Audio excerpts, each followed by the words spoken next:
Let's try this CapCut amazing text effect, new trendy effect. First of all, you have to add a text after adding a black photo in the project. Then type anything in your text.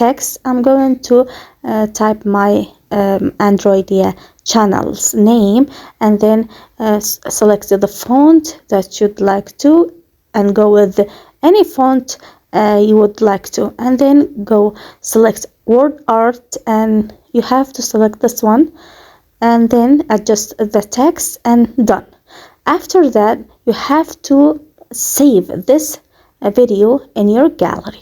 Again, after it's saved in your gallery, click done, and then open a new project and add the same video that you have saved earlier, this video of course. And then after adding it in a new project, you have to go to Google and find out amazing or good looking or glowy background in Google.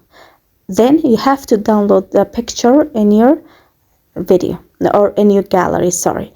After you download the photo, go back again to your project and position the photo.